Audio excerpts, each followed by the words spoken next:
Bismillahirrahmanirrahim. Assalamualaikum warahmatullahi wabarakatuh.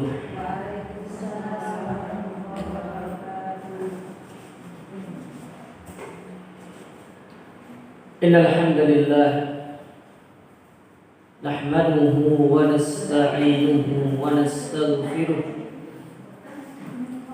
wa na'udzu billahi min shururi anfusina wa sayyiati a'malina.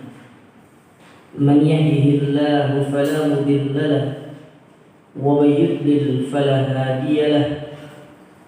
Asyhadu an la ilaha illallah wahdahu la syarika lahu wa asyhadu anna Muhammadan 'abduhu wa rasuluh.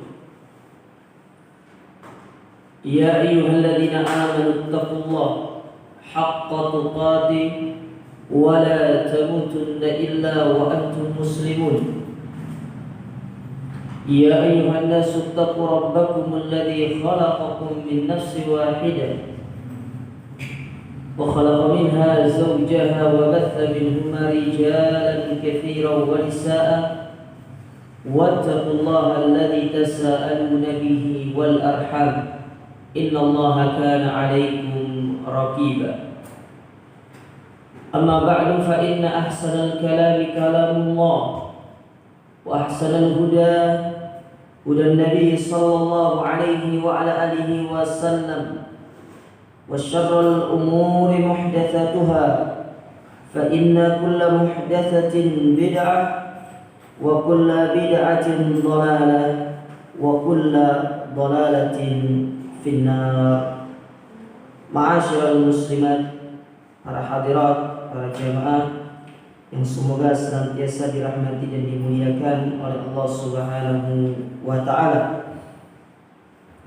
Alhamdulillah, kita bersyukur kepada Allah Azza wa Jalla di kesempatan pagi hari yang berbahagia ini, dengan taufik dan izin dari Allah Azza wa Jalla kita kembali dipertemukan dan dikumpulkan di tempat yang mulia ini, di salah satu rumah di antara rumah-rumahnya, di salah satu taman di antara taman-taman surga yang ada di dunia. Insyaallah pada kesempatan pagi hari yang berbahagia ini kita kembali akan melanjutkan kajian kita, yaitu pada kajian tafsir dan surat yang akan kita pelajari pada kesempatan yang berbahagia ini, yaitu surat apa? Surat Al-Ma'un. Apa arti Al-Ma'un? Ibu-ibu, hah? Mana contohnya? Uang, emas, apa? Itu barang berguna ya?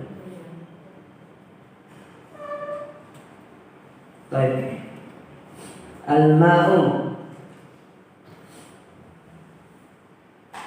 Surat Al-Ma'un ini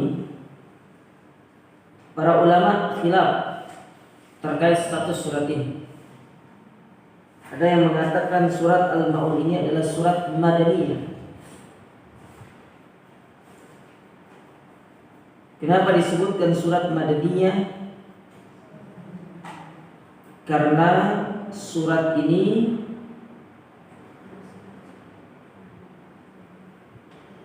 berbicara tentang orang-orang munafik. Sementara orang munafik itu mereka mulai muncul di mana? Di mana ibu-ibu?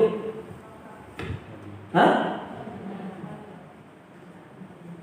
Kayaknya belum connect ibu-ibu nih. Kita satukan frekuensi dulu. Ya, pakai provider yang sama dulu Bu, biar connect ya. Orang-orang munafik itu muncul di mana? Di Madinah. Nah, ayat surat ini itu umumnya berbicara tentang orang-orang munafik. Sebagian ulama mengatakan surat ini dikategorikan sebagai surat Makkiyah, surat yang diturunkan di kota Mekkah. Ala kulli hal, kalau pendapatnya Syekh Muhammad bin Shalih Al-Utsaimin, beliau menyebutkan bahwasanya 3 ayat yang pertama dari surat ini dikategorikan sebagai surat Makkiyah. Surat apa? Makkiyah. Adapun sisanya maka dikategorikan sebagai ayat-ayat Madaniyah. Saya ulangi, 3 ayat yang pertama dikategorikan sebagai ayat apa? Makkiyah.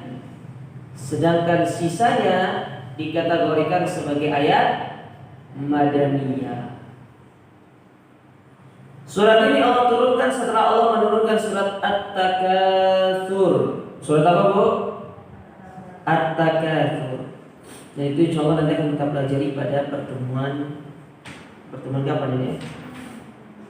1, 2, 3, 4, 5. Berarti 5 bulan lagi kita ketemu sama surat At-Takatsur. Insyaallah. Baik.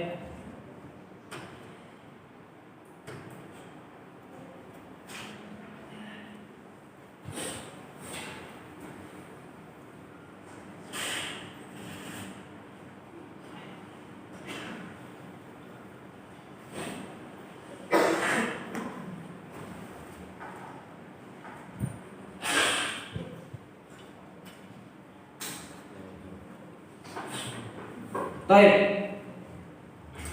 Kita baca ayatnya. A'udzubillahi minasyaitonir rajim. Bismillahirrahmanirrahim. Ara'aital ladzi yukadzibu bid-din fadzalikal ladzi yad'ul yatim wa la yahuddu 'ala ta'amil miskin fawailul lil musallin alladzina hum 'an salatihim sahun alladzina hum yura'un wa yamna'unal ma'un. Baik. Allah Subhanahu wa taala berfirman, "Ara'aital ladzi yukadzibu bid-din?" Apakah kalian tahu siapakah orang-orang yang mendustakan agama itu? Apakah kalian tahu siapakah orang-orang yang mendustakan agama itu? Baik. Ara'aita, kata ara'aita dalam surat ini itu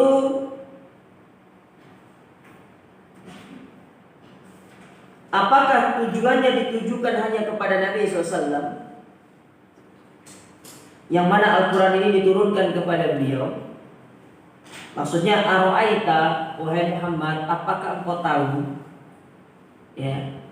Maksudnya apakah ayat ini hanya berbicara kepada Nabi sebagai orang yang menerima Al-Quran ini, atau sifatnya umum bagi orang-orang yang membaca Al-Quran?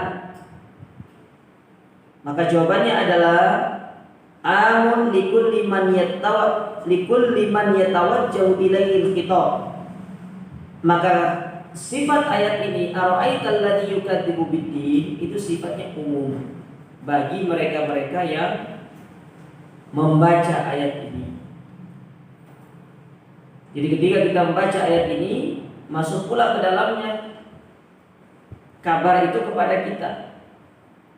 Apakah engkau tahu siapakah yang mendustakan agama itu? Ya.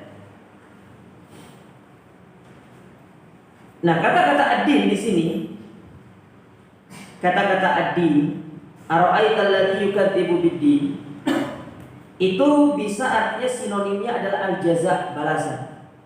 Jadi kalau diterjemahkan begini, apakah engkau tahu siapakah yang mendustakan balasan Allah itu? Kalau dikatakan balasan Allah, maka diantaranya adalah berupa surga. Karena balasan Allah yang Allah berikan kepada orang-orang yang beramal itu adalah surga. Ya. Baik. Jadi ayat yang pertama, Allah mengabarkan kepada kita, Allah memberitahukan kepada kita, apakah kalian tahu siapakah yang mendustakan agama itu, ataukah siapakah yang mendustakan hari pembalasan itu? Ya. Sebagaimana dalam surat Al-Fatihah, Allah berfirman, Maliki Yaumiddin. Maliki Yaumiddin, di situ kata-kata ad-din tidak diartikan agama. Tapi Maliki Yaumiddin itu diartikan yang menguasai hari pembalasan. Ya. Jadi hanya Allah Subhanahu wa taala yang menguasai hari pembalasan, ketika manusia nanti akan diberikan balasan dari setiap amal ibadah yang kita kerjakan. Kalau kita melakukan kebaikan, maka Allah berikan balasan berupa kebaikan. Tapi kalau kita melakukan keburukan, maka tentu balasannya juga merupakan keburukan. Al-jaza min jinsil amal. Balasan itu tergantung perbuatan. Ya. Sebagaimana kita berbuat, ya seperti yang akan kita dapat. Kita melakukan kebaikan, Allah balas kebaikan. Kita melakukan keburukan, Allah pun akan membalas dengan keburukan. Ya, dan itu sudah sesuatu hal yang pasti akan didapati oleh setiap manusia yang hidup di atas muka bumi ini. Lalu Allah Subhanahu wa taala menyebutkan ciri dari orang-orang yang mendustakan hari pembalasan tersebut, atau ciri dari orang-orang yang mendustakan agama. Bagaimana cirinya? Setelah Allah mengabarkan, mau tahu nggak siapa orang-orang yang mendustakan agama itu? Siapa orang-orang yang mendustakan hari pembalasan itu? Maka Allah sebutkan di ayat yang kedua dan ketiga ciri mereka. Yang pertama, fadzalikal ladzi yad'ul yatim, yaitu mereka-mereka yang suka menghardik anak yatim atau tidak berbuat baik kepada anak yatim. Yang kedua, wala yahuddu ala ta'amil miskin, dan mereka-mereka yang tidak memotivasi orang lain untuk memberikan makan kepada orang miskin. Nah, ini dua sifat di antara sifat-sifat orang-orang yang mendustakan hari kiamat. Yang pertama kaitannya dengan anak yatim. Yang kedua kaitannya dengan memberikan makan kepada orang miskin. Baik. Fajama baina amrayn. Allah menggabungkan dua perkara di dalam ayat ini. Al-amrul awal, perkara yang pertama, adamur rahmati bil aitam alladzi hum mahallur rahmah. Di antara sifat orang yang tidak beriman dengan hari pembalasan, yaitu mereka-mereka yang tidak memiliki kasih sayang kepada anak yatim. Pertanyaan saya, siapa mereka anak yatim? Siapa mereka anak yatim? Maka disebutkan oleh Imam Al-Qurtubi rahimahullahu ta'ala, yang dimaksud dengan anak yatim, kata beliau, wal yatimu fi bani Adam, mereka dikatakan anak yatim yaitu bifaqdil aba, ketika mereka kehilangan bapaknya. Jadi kalau seorang anak kehilangan bapaknya baru dikatakan anak yatim. Kalau kehilangan ibunya, enggak ono istilah itu dalam agama. Istilah wong Indonesia. Tidak ada istilah ini dalam agama. Jadi tidak ada istilahnya seorang anak yang kehilangan ibunya dikatakan anak piatu, tidak ada. Tapi ya istilah Indonesia saja, yatim piatu. Ya. Wa fil bahaim, adapun pada binatang itu bifaqdul anak binatang itu dikatakan anak yatim kalau yang meninggal itu induknya, ibunya. bukan bapaknya. Kalau manusia tadi siapa? Bapaknya. Kalau binatang, ibunya, induknya. Ya. Makanya ibu-ibu kalau punya ayam yang anaknya 10 jangan disembelih induknya itu. Nanti dia akan hidup sebatang kara, anak yatim jadinya. Tapi dia masih punya bapak, bapaknya sudah pergi. Ya, mencari induk lain. Poligami. Baik. Jadi ada rahmah bil aitam, tidak berkasih sayang kepada yatim. Alladzi hum mahallur rahmah, yang mana mereka itu membutuhkan yang namanya kasih sayang. Benar, kadang-kadang seorang itu mampu mendapatkan kasih sayang dari ibunya. Dan bapak ibunya itu bisa menjadi seorang bapak bagi dia. Tapi tetap sosok bapak itu dibutuhkan oleh seorang anak. Tidak bisa tidak. Sebagaimana anak itu juga membutuhkan sosok seorang ibu kalau ibunya sudah meninggal. Ya. Butuh sosok kepada seorang bapak. Karena bapak itu yang akan memberikan kekuatan kepada mereka, yang akan memotivasi mereka supaya menjadi pribadi yang kuat, pribadi yang tangguh. Bapak umumnya seperti itu. Nah ibu enggak, ibu itu kan kebanyakan baper ibu-ibu itu. Betul tidak? Nah, baper ibu-ibu itu. Baru nasihat sedikit sudah nangis. Nah bapak beda. Ya, bapak itu beda. Maka tetap dibutuhkan sosok seorang bapak itu. Harus, apalagi kalau anak itu masih kecil. Dia butuh ke depannya sosok seorang bapak. Nah, di sini saran saya, ibu-ibu menikahlah.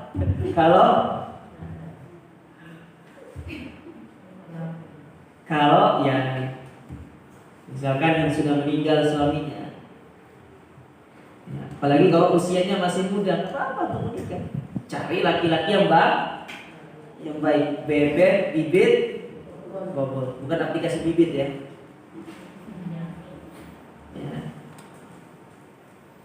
Di satu sisi kita memberikan sebuah hak kepada anak kita, di satu sisi ada yang menjamin kita sebagai seorang istri. Itu loh maksudnya. Paham ya?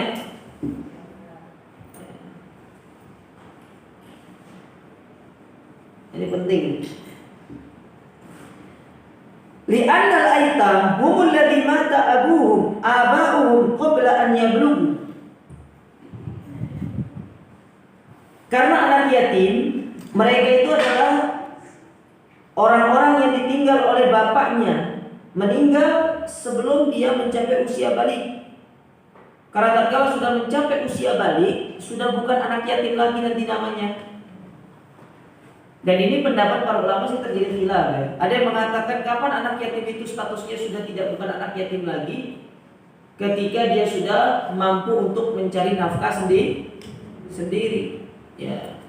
Ustaz misalkan dia umur 15 tahun belum balik tapi dia sudah bisa mencari nafkah. Yang pertama, balik itu ya, orang balik itu bukan ditentukan dengan usia. Tapi standarisasi dikatakan balik atau belum itu ketika anak tersebut sudah bisa membedakan mana yang baik, mana yang buruk. Itu sudah dikatakan balik dalam pandangan para ulama fikih. Lebih-lebih kalau mereka sudah bisa mencari nafkah sendiri, maka mereka kategorinya sudah tidak bisa dikatakan anak yatim lagi. Makanya saya sering heran sama orang-orang yang mereka itu kalau sudah kaitannya dengan zakat ataupun bantuan itu, kita tuh harus mengayomi anak yatim. Padahal mereka tuh sudah wesugi, terus ngomongnya apa sih, ini anak yatim loh katanya. Itu nggak masuk kategori seperti itu. Ya. Wa hum mahallu syafaqah war rahmah li'annahum faqiduna li'abaihim faqulubuhum munkasiratun yahtaju ila jabirin. Dan seorang anak yang tatkala ditinggal oleh bapaknya, mereka ada kehilangan tersendiri. Tidak ada yang menguatkan, tidak ada yang memotivasi mereka. Maka mereka butuh kehadiran seorang bapak di dalam kehidupan mereka. Butuh sosok seorang bapak itu. Dan itu bisa tercermin dari wajah-wajah dan raut muka mereka. Ketika mereka pergi sekolah misalkan, kita tidak usah berbicara anak yatim. Kadang-kadang anak yang masih orang tuanya itu masih hidup, lama jemput sekolahnya, dan dia melihat temannya itu sudah dijemput sama bapaknya atau orang tuanya lebih dulu, dia melihat satu pemandangan yang itu dapat menjadikan hati dia sedih. Terbesit dalam hatinya itu, kenapa kok bapak saya tidak bisa se-on time dari orang tua teman saya? Dia datang, dia menunggu. Ya. Kadang-kadang ada bisikan seperti itu dalam diri seorang anak. Iri melihat temannya, yang mana orang tuanya itu sudah datang lebih dahulu daripada orang tua dia. Kalau seorang anak yang masih memiliki orang tua yang lengkap, itu masih bisa merasakan kehilangan, padahal orang tua mereka itu masih hidup, hanya karena mungkin telat untuk datang menjemput mereka ketika sekolah. Bagaimana kalau kondisi seorang anak tidak punya orang tua, tidak punya bapak, tidak punya ibu, melihat pemandangan itu setiap hari, tidak ada yang menjemput mereka. Walau ada yang bertanya kepada mereka, bagaimana hari ini, bagaimana kabar? Sedih. Oleh karenanya kenapa Nabi alaihi salatu wasallam bersabda, ana wa kafilul yatim kahataini fil jannah. Aku dengan orang-orang yang mengayomi anak yatim, maka kedudukannya denganku itu seperti jari telunjuk dengan jari tengah di surga. Karena tidak mudah. Karena tidak mudah, terutama di dalam masalah untuk berbagi kasih sayang kepada mereka. Kita punya anak, terus kita juga mengayomi anak yatim.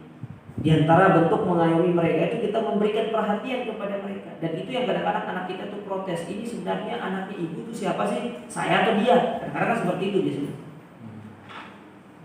Kadang-kadang anak itu mengatakan, ini yang menjadi anak kandungnya siapa? Kok itu yang lebih diperhatikan? Kenapa saya tidak?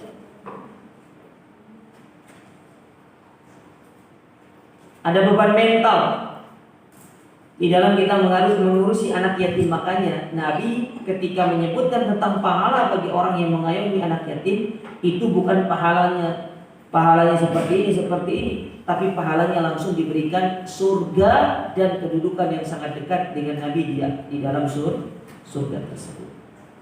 Karena tidak mudah ya. Namun praktek yang terjadi di lapangan, kebanyakan mereka yang mengatasnamakan diri mereka itu mengayomi anak yatim hanya sebatas memberikan mereka santunan saja. Bukan itu. Benar, itu juga bagian daripada mengayomi anak yatim. Tapi kategori mengayomi anak yatim dari para ulama itu bukan hanya sebatas memberikan santunan, tapi yang lebih utama itu adalah memberikan perhatian. Menjadi orang tua bagi mereka itu yang paling utama. Dan ini yang lebih dibutuhkan daripada hanya sekedar memberikan santunan kepada mereka. Kita berikan santunan 100.000, 200.000, 1 juta, 2 juta, itu habis. Tapi ketika kita memberikan kasih sayang kepada mereka, kita benar-benar mendidik mereka dengan pendidikan yang baik. Di samping itu kita menjamin apa yang menjadi kebutuhan mereka jadi orang baik, pahalanya sangat luar biasa bagi kita. Tapi sekali lagi kita katakan itu tidak mudah, itu berat, ya, itu berat. Walihada waradatil nusus bi fadli ihsani ilal aitam. Oleh karena itu banyak sekali nas-nas yang menjelaskan kepada kita tentang keutamaan mengayomi anak yatim, banyak sekali. Di antaranya tadi dalam hadis Nabi SAW tadi, Ana wa kafilul yatim kahataini fil jannah. Aku dengan orang-orang yang mengayomi anak yatim itu seperti jari telunjuk dengan jari tengah di dalam surga neraka. Artinya hubungannya itu sangat dekat sekali. Kedudukannya itu sangat dekat sekali dengan Nabi Sallallahu Alaihi Wasallam. Tapi itu lagi sekali lagi tidak mudah, ya, tidak mudah mengayomi anak yatim. Dan perlu dipahami, anak yatim yang paling utama untuk kita ayomi itu adalah dari keluarga kita sendiri. Itu yang paling utama, bukan orang lain. Karena kita suka mengambil orang lain untuk kita ayomi. Tidak, tapi anak dari keluarga kita sendiri, dari kakak kita, dari adik kita, dari paman kita, dari bibi kita. Itu yang paling utama. Kalau memang dari keluarga tidak ada, barulah kita mencari orang lain. Syukur-syukur kalau kita bisa mengayomi mereka. Selain daripada dari keluarga kita, ada juga dari orang lain yang kita ayomi. Maka itu merupakan pahala yang sangat luar biasa. Cuma sekali lagi, ya perlu dipahami, terkadang ada beban mental dalam diri kita ketika kita mengayomi anak yatim, yaitu berupa protes ataupun ketidaksukaan dari anak kandung kita terhadap ayoman kita kepada mereka. Namun perlu untuk dijelaskan dengan baik supaya mereka itu bisa mengerti, supaya mereka juga bisa menerima, ya, anak-anak yatim tersebut menjadi teman, bahkan menjadi saudara bagi mereka. Baik.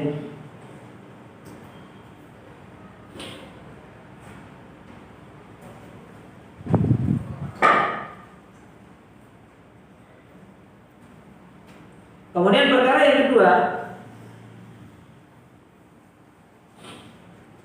kalau tadi sifat yang pertama terkait dengan yatim, ada pun sifat yang kedua di antara sifat orang-orang yang mendustakan agama atau hari kiamat itu, la yahudzuna ala rahmatil ghair. Mereka tidak memotivasi orang lain untuk berkasih sayang kepada selainnya.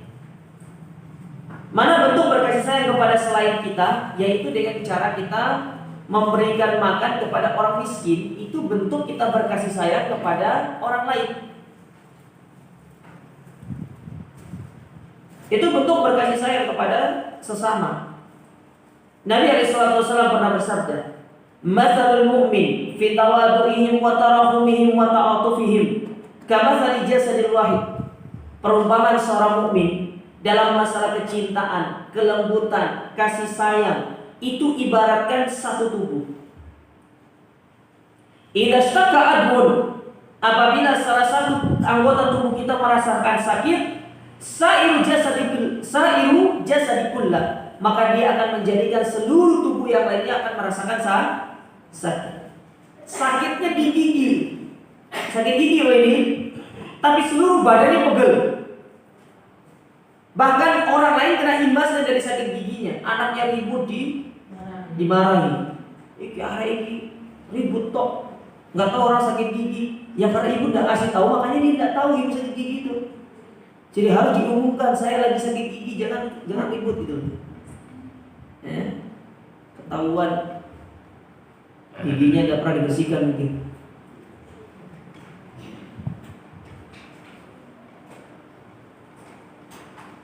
Nah, kita memandang orang itu dengan pandangan rahmat. Jangan kita memandang orang itu dengan pandangan kebencian. Dan hendaklah kita memandang orang itu bagaimana kalau sekiranya yang di posisi itu adalah diri kita. Itu yang perlu untuk kita tanamkan dalam diri. Oleh karenanya para jemaah sekalian, para hadirin dan hadirat yang dirahmati dan dimuliakan oleh Allah, sifat peduli itu penting. Yang sifat kepedulian itu penting. Kepedulian terhadap sesama itu sangat penting. Karena itu yang akan menumbuhkan kecintaan di antara kaum muslimin. Karena itulah yang akan mempererat ukhuwah Islamiyah di antaranya, yaitu dengan kita menumbuhkan sifat peduli di dalam diri kita. Kita lihat ada orang-orang yang membutuhkan bantuan kita, bantu semampu kita. Kita bantu dengan apa yang bisa kita lakukan. Nah, di sini coba lihat, perhatikan ya. Allah menyebutkan perkara yang paling remeh yang bisa untuk kita lakukan, memberikan makan. Berikan makan loh kepada orang miskin. Apalagi kita yang suka makannya berlebihan. Andaikan itu kita pikirkan untuk kita berikan kepada orang lain, itu pahalanya besar.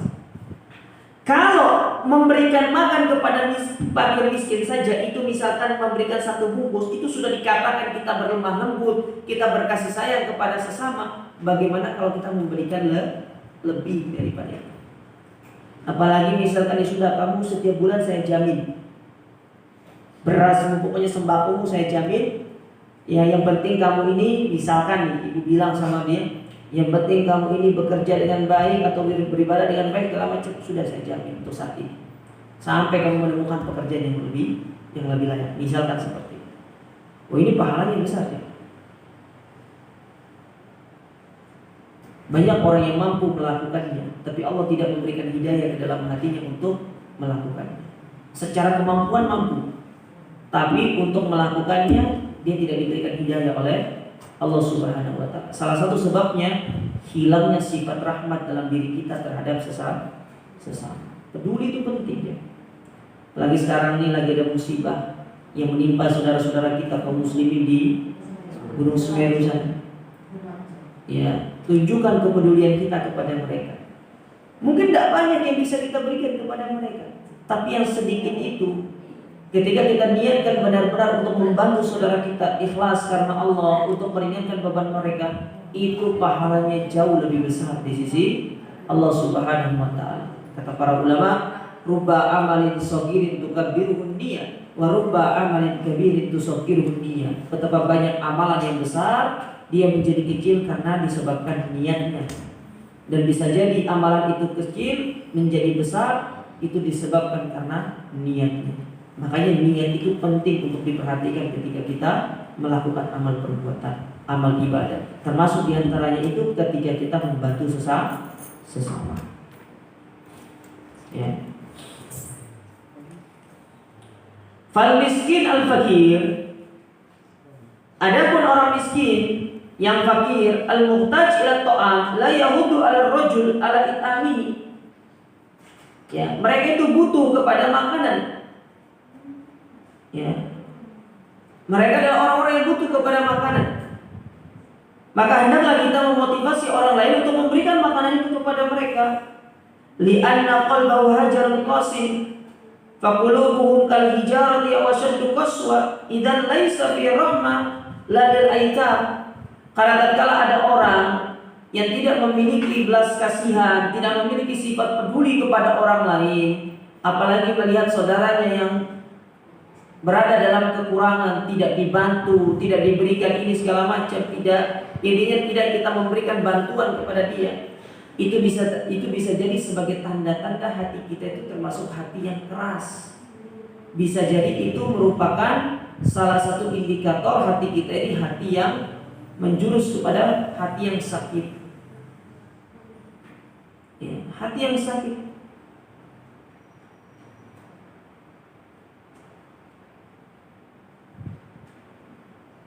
Karena tidak ada sifat rahmat, tidak ada berkasih sayang kepada sesama. Orang mukmin itu peduli.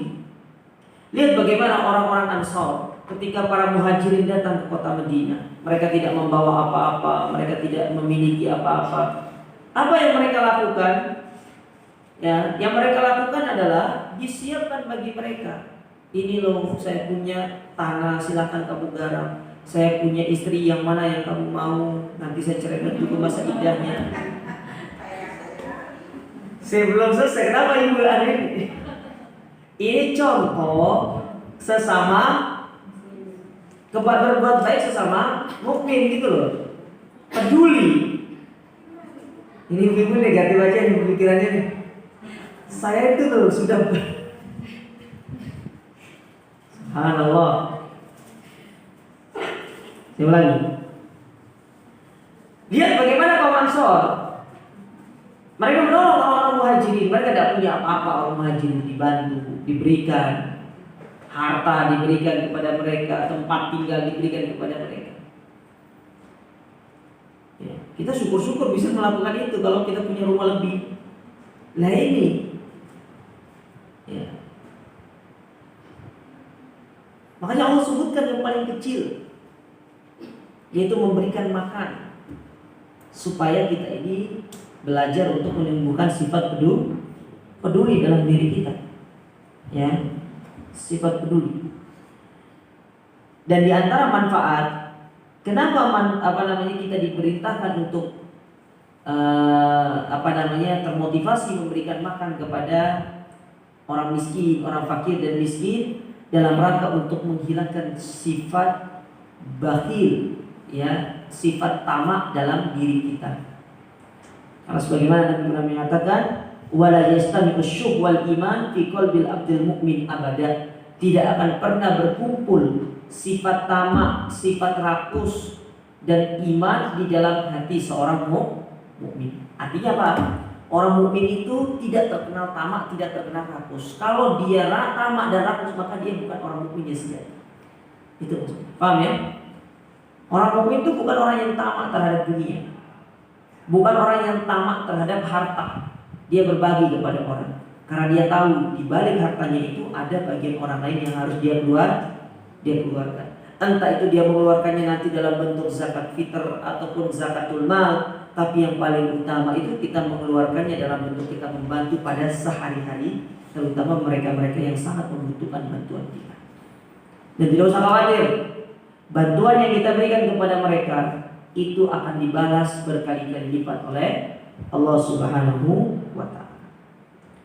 Nah, ini dua sifat orang-orang yang mendustakan hari kiamat, yaitu mereka tidak berkasih sayang kepada anak yatim, dan yang kedua mereka itu ya tidak memotivasi orang lain untuk saling membantu di dalam memberikan makan kepada orang-orang miskin. Kemudian Allah Subhanahu wa ta'ala berfirman, fawailul lil musallin, celakalah bagi orang-orang yang sholat. Loh, orang sholat celaka. Jangan dipotong ayatnya ya. Kadang-kadang ada orang yang suka memotong ayat. Celaka orang-orang yang sholat, katanya. Oh, berarti tidak usah sholat karena celaka kan? Nah, boleh dipotong ayatnya itu, dibaca. Apa maksudnya celakalah orang-orang yang sholat itu? Baik. Kata-kata wailun itu jamaah, hadhihi kalimatu wa'idin wa hiya tataqarraru fil Qur'ani katsiran. Kata-kata wail, kalau ibu dengar kata wail, itu artinya sifatnya ancaman. Dan kata wail ini banyak juga disebut atau diulang-ulang di dalam Al-Quran. Contoh, wailul lil mutaffifin, celaka bagi orang-orang yang suka apa? Suka mengurangi takaran, celaka. Jadi dari sini kita tahu bahwasanya mengurangi takaran itu bukan perkara yang terpuji, bukan. Karena Allah mengatakan dengan sifat wail, kata wailun celaka. Sama seperti firman Allah, wailul likulli humazatil lumazah, celakalah bagi orang-orang yang suka humazah. Humazah itu mengumpat dengan isyarat. Ya. Ada mengatakan humazah itu mengumpat dengan lisan, atau lumazah yang suka mencela orang tapi dengan meniru orang tersebut. Kalau ada orang pincang, dia contohkan. Kalau ada orang yang misalkan stroke, dicontohkan. Nah, itu contoh mengumpat dengan cara apa? Dengan cara mencontoh. Jadi ini celaka. Nggak boleh. Allah ancam.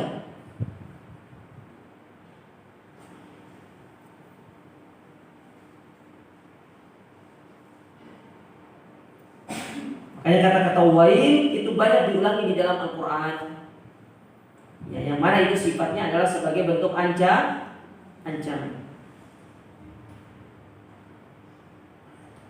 Nah, di sini siapa yang Allah ancam? Ya, kata Allah Subhanahu wa ta'ala, fawailul lil musallin. Yang Allah ancam itu adalah mereka-mereka yang sholat. Loh kok mereka orang sholat diancam? Allah sebutkan sebabnya di ayat berikutnya. Alladzina hum an sholatihim sahun, yaitu mereka-mereka yang ketika sholat mereka itu sahun, lalai. Ya, mereka itu sahun, lalai. Kata Imam Ibnu Katsir, nih diperhatikan nih. Kata Imam Ibnu Katsir rahimahullah, di ayat ini, ayat alladzina hum an sholatihim sahun, itu menunjukkan salah satu rahmat Allah kepada kita. Apa bentuk rahmat Allah? Di situ ketika Allah menyebutkan alladzina hum, Allah tidak menggunakan kata fi, tapi menggunakan kata an. Ibu perhatikan Al-Quran, ada besar nggak situ? Di situ setelah Allah menyebutkan hum, Allah menyebutkan apa? An, bukan menggunakan fi. Andaikan Allah mengatakan alladzina hum fi sholatihim sahun, yaitu mereka-mereka yang lalai, yang senantiasa lalai dari dalam sholat mereka, makna fi di situ artinya apa? Bahwasanya setiap sholat itu mereka tidak ada khusyuknya, tidak ada seriusnya. Maka di sini kata para ulama, andaikan di situ fi yang digunakan, maka tidak akan ada orang yang diterima sholatnya sama Allah Ta'ala. Ya. Tapi di situ Allah menggunakan kata-kata an, ya, dalam rangka untuk apa? Dijelaskan yang dimaksud dengan lalai dari mengerjakan sholat itu di bagian apanya. Ya. Bisa dipahami nggak maksud saya? Saya ulangi.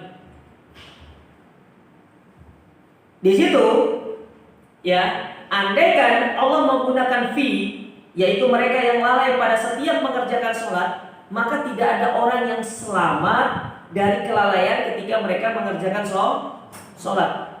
Baik ketika mereka sedang sholat, itu ada lalainya.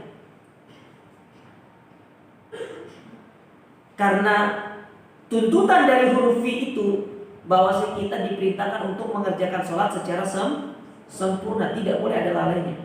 Tapi Allah menggunakan kata-kata an di situ dalam bentuk rahmat Allah kepada kita. Ada orang yang dalam sholatnya memang dia lalai, tapi masih diampuni sama Allah Subhanahu wa Ta'ala. Ya, ini salah satu rahmat Allah kepada manusia.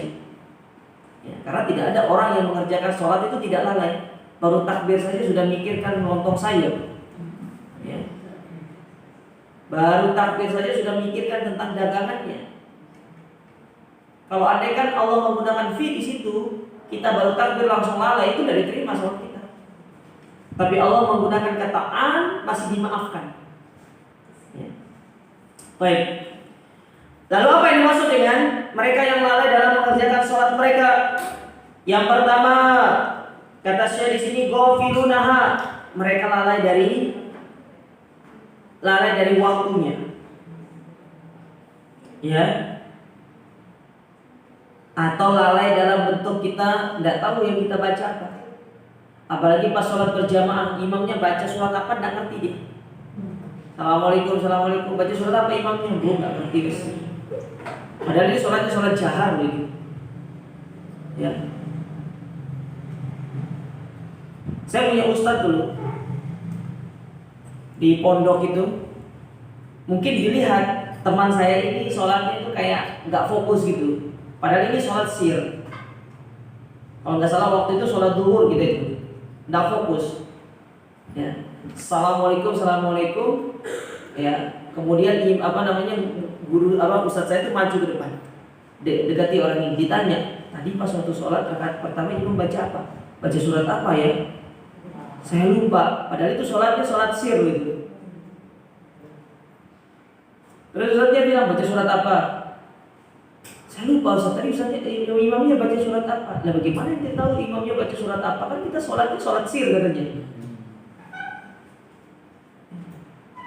Nah, ini menunjukkan kita itu harus perhatian terhadap sholat. Ketika kita takbir Allahu Akbar, maka lepaskan konektivitas kita dengan segala urusan-urusan dunia. Kita itu hanya fokus untuk menghadap Allah Ta'ala sekarang ini.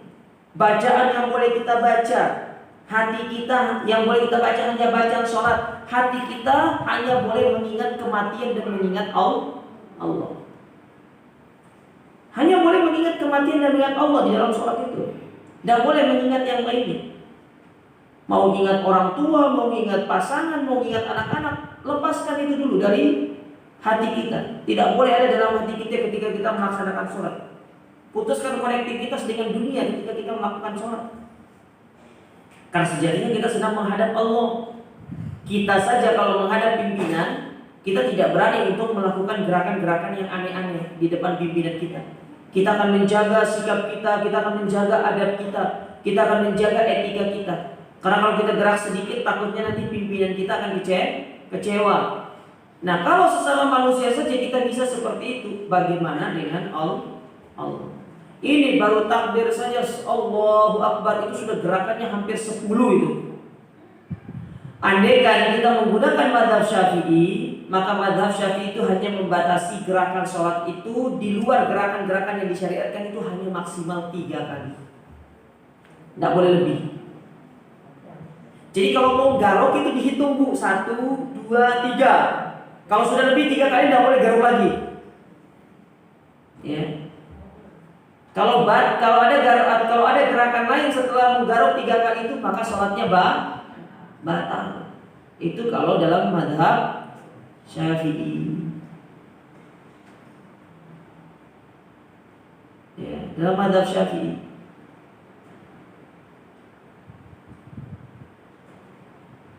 Itu yang pertama. Yang kedua, la yuqimunaha ala ma yanbaghi, tidak mendirikan salat sebagaimana yang dituntunkan. Maksudnya dituntunkan di sini sebagaimana contoh Nabi. Padahal Nabi mengatakan sallu kama ra'aitumuni usolli, salatlah kalian sebagaimana kalian melihat aku salat. Yu'akhirunaha 'anil waqtil fadil, bahkan mereka itu mengakhirkan waktu sholat itu dari waktu yang diutamakan. Sholat itu tepat waktu, bukan di akhir. Yang di akhir waktu itu adalah sholat tahajud. Yang di akhir waktu itu adalah makan sahur. Itu di akhir waktu, bukan di awal waktu kalau makan sahur.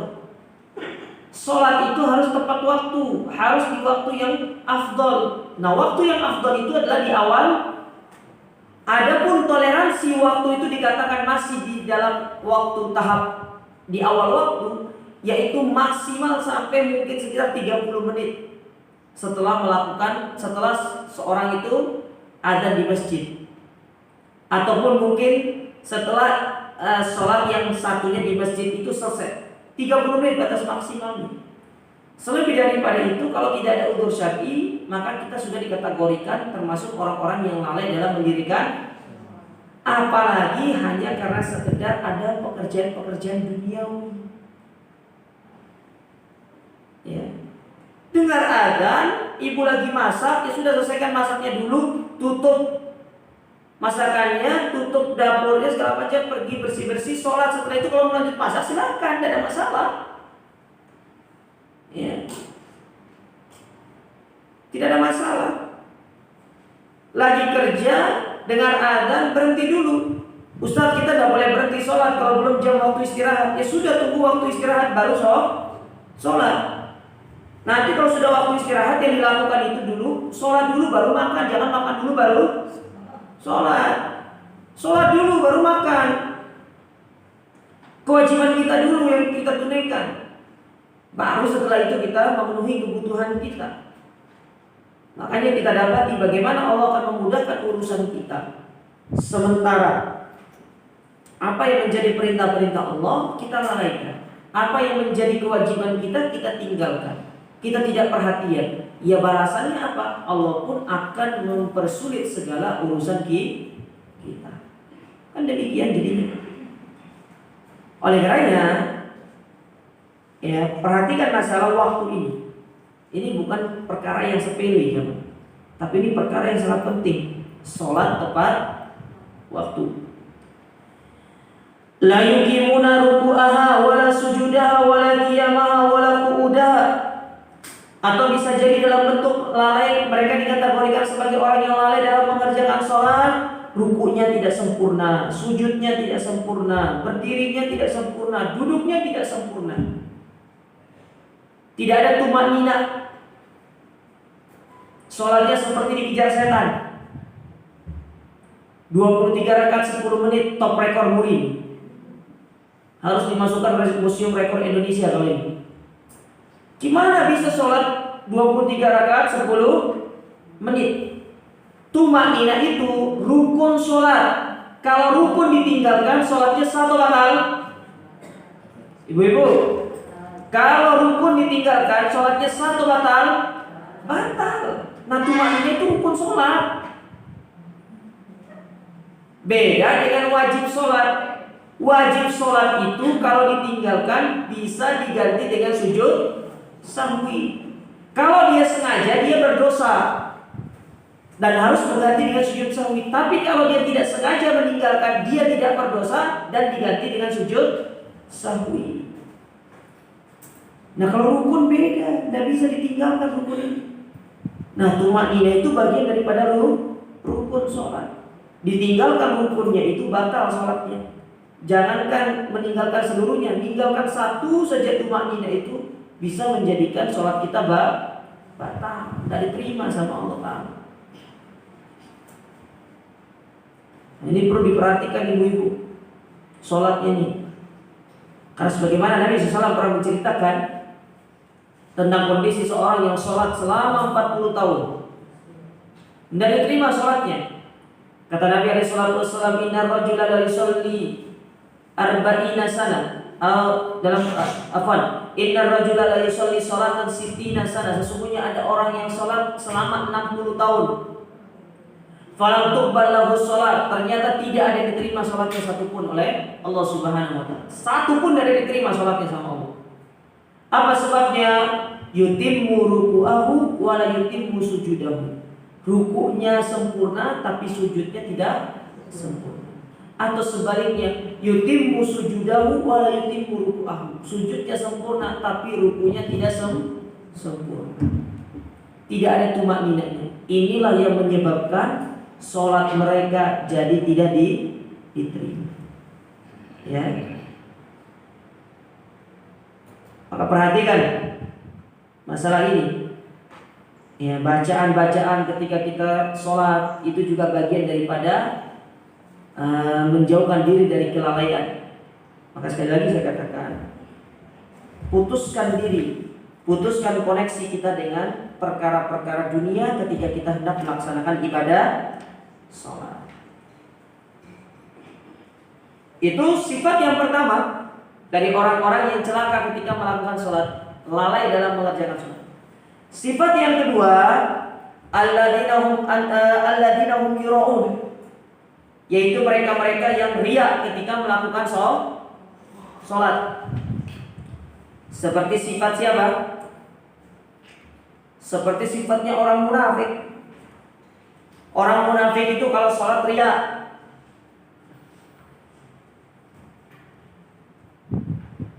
Sebagaimana yang Allah ceritakan dalam surat An-Nisa ayat 142. Apa kata Allah? Wa idza qamu ila sholati qamu kusala. Kalau orang munafik itu diperintahkan sholat, mereka sholat dengan penuh kemalasan.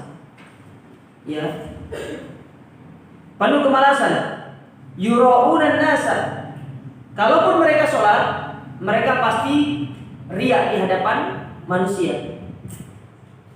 Wala yadhkurunallaha illa qalil, dan tidaklah mereka ingat kepada Allah kecuali sedikit. Maka hati-hati dengan perkara riya. Riya ini bahaya. Sekali lagi saya katakan, riya ini bahaya dan bisa menjangkit siapa saja dari riya ini, bukan hanya orang-orang yang tidak ngaji. Justru riya ini lebih utama menjangkiti orang-orang yang sudah ngaji. Ini riya. Sering diingatkan oleh ustaz-ustaz kita tentang bahaya riya. Bahkan riya ini lebih berbahaya daripada fitnah Dajjal. Saya ulangi, riya ini lebih berbahaya daripada fitnah Dajjal. Kalau Dajjal itu fitnahnya hanya di akhir zaman. Tapi kalau ria itu fitnahnya sepanjang zaman. Fitnahnya sepanjang zaman. Dan orang yang sudah ngaji berpotensi jatuh ke dalam ria lebih besar daripada yang belum ngaji. Saya katakan, ulangi, ria itu lebih berbahaya daripada fitnah Dajjal. Kalau fitnah Dajjal itu fitnah akhir zaman. Tapi kalau ria fitnah sepanjang zaman. Dan ria ini lebih besar atau lebih berpotensi terjadi pada orang-orang yang sudah ngaji. Ini lebih besar karena ujiannya lebih besar dari syaitan. Jauhkan diri dari ria, karena bahaya ria ini. Ya. Hina di dunia, hina pula di akhirat. Ya.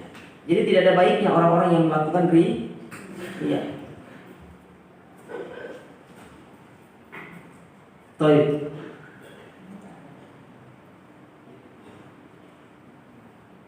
Itu sifat orang munafik. Alladzina hum yura'un, yang mana mereka itu riya di dalam mereka melakukan Makanya kita jauh ria, tidak ada manfaatnya.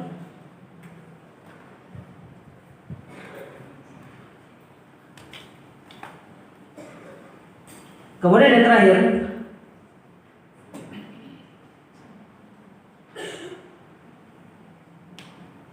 Allah mengatakan wa yamna'un al-ma'un, dan mereka itu melarang dari memberikan barang-barang yang baik atau memberikan barang-barang yang berguna.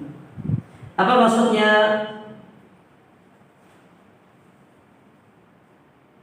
Ayyamna'una ma yajibu bidhullihi minal mawa'in wa hiya al-awani ya'tin nasa ilaihim yasta'ir aniyah yaqul ana muhtaj ila darwin aw muhtaj ila ina'i ashrab bihi aw muhtaj ila misbahi kahrubai wa ma asbah dzalika fayamna'un. Kata Syekh, maksud dari ayat ini yaitu kita itu tidak mau memberikan bantuan kepada orang-orang yang datang kepada kita untuk meminta bantuan berupa barang-barang yang dia butuhkan. Contoh, pinjam ember. Saya pinjam embernya dong. Nggak, saya lagi pakai ini, padahal nggak dipakai. Pelit, medit. Ada orang datang kepada dia minta tolong untuk pinjam sesuatu, padahal dia punya lebih. Dia enggan untuk memberikan dia.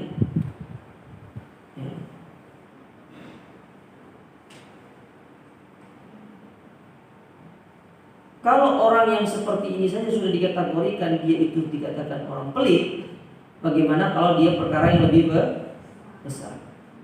Tapi ya maksud para ulama itu begini zaman ya. Bukan berarti kita itu juga harus istilahnya harus royal juga memberikan bantuan kepada orang. Nanti KB dipinjemin, dikasih dipinjam rumah, dikasih pinjam rumahnya. Ya, dipinjam mobilnya dikasih juga, padahal sebenarnya dia ada mobilnya. Ya, nggak seperti itu juga. Tapi dilihat dia benar-benar butuh atau tidak. Kondisi ketika dia minjem itu apakah dalam kondisi dia tidak punya atau ada. Karena ada orang sifatnya begini, barang orang lain itu dirusakin, barang dia nggak mau dipakai. Hah? Nah itu emang digawe itu. Tapi kalau punya orang semangat. Iya enggak? Tapi kalau punya awak dia tidak mau dia. Itu saya heran dengan orang-orang seperti itu tuh. Ya, heran saya. Punya barang sendiri tapi tidak mau dipakai. Tapi giliran barang orang lain, luar biasa. Paling semangat dia pakai. Kecuali kalau memang kita itu kekurangan atau benar-benar tidak memiliki, bolehlah kita untuk meminjam. Dan perlu dipahami jamaah sekalian ya. Ya, memang perkara meminjam itu diperbolehkan. Meminjam itu boleh, tapi di situ ada sebuah kehinaan tersendiri kita kepada sesama manusia. Kalau ibu bapak bisa membelinya tanpa harus meminjam, ini lebih berwibawa bagi kita. Tapi kalau dalam kondisi kita memang tidak punya uang untuk membeli, misalkan, memang mau nggak mau harus pinjam, ya, maka tidak ada masalah kalau itu. Tapi kalau mampu untuk membeli, ya, maka lebih baik membeli untuk menjaga wibawa. Kenapa? Karena terkadang ketika kita meminjam sesuatu, di situ ada apa namanya istilahnya? Ada sebuah hutang budi kepada orang lain. Dan hutang budi itu menjadikan kita nanti tidak enak kalau tiba-tiba ada perkara-perkara yang itu kaitannya dengan urusan agama. Jatuhlah kita ke dalam madhab sungkanisme. Betul tidak? Jatuhnya begitu nanti. Karena kita sudah keseringan minjem sama dia, orang lain tuh kasih minjem kepada kita. Akhirnya apa? Dia belum ngaji, kita sudah ngaji. Giliran dia ngajak kita mauludan, tidak berani nolak kita orang. Aduh, tidak enak saya nolak dia. Kenapa? Terus dia orangnya baik sama saya. Apa yang saya pinjam itu dikasih terus. Nah ini dia, untuk menjaga wibawa kita. Kecuali kalau terpaksa, tidak hal kalau itu terpaksa minjem. Kalau punya kemampuan untuk beli lebih baik. Tapi kalau belum punya ya sudah. Fattaqullaha mastata'tum. Namun ada juga orang yang tipe orang yang begini, minjem tapi diambil selama-lamanya. Ya. Karena nggak ditagih-tagih sama pemiliknya itu diambil sama dia. Terus kapok sugi itu. Namanya pinjam yang harus dikembalikan. Makanya ibu tuh harus bisa membedakan ya, kapan ibu harus bilang minjem, kapan harus bilang minta. Karena kalau sifat meminta tidak ada kewajiban untuk mengembalikan. Tapi kalau minjem ada kewajiban. Kalau perkara-perkara yang sifatnya tidak bisa dikembalikan dalam bentuk yang wujud benarnya itu, maka tidak usah bilang minjem, minta saja. Contoh, pinjem air dong katanya. Nah ibu pinjemnya berapa liter?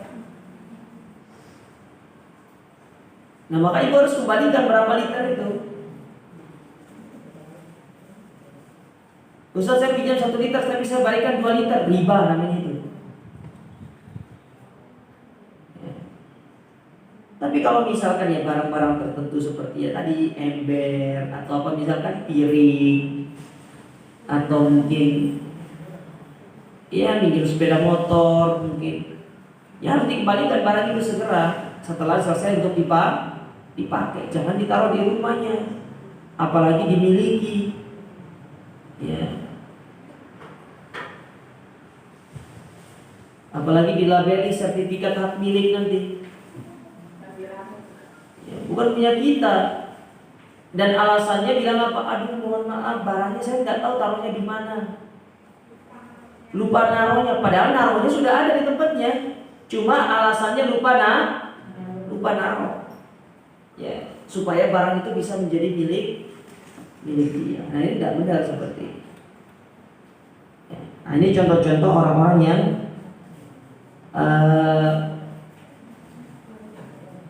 dicela oleh Allah Subhanahu wa taala, yang mana mereka itu tidak mau membantu orang lain dalam perkara-perkara atau dalam memberikan barang-barang yang itu bermanfaat bagi orang lain untuk digunakan.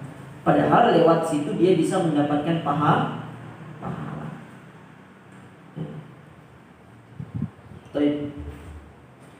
Ini tafsir dari surat Al-Ma'un ya, yang mana Allah mencela beberapa sifat di dalam surat ini. Di antaranya itu tadi tentang menghardik anak yatim, tidak memberikan makan kepada fakir miskin, kemudian lalai dalam mengerjakan sholat serta riya. Maka hendaklah kita meninggalkan perkara tersebut, karena yang demikian itu dapat menjadikan kita terjatuh dalam kemaksiatan kepada Allah Ta'ala. Nah sampai di sini ada yang bertanya, ibu-ibu kayak silakan.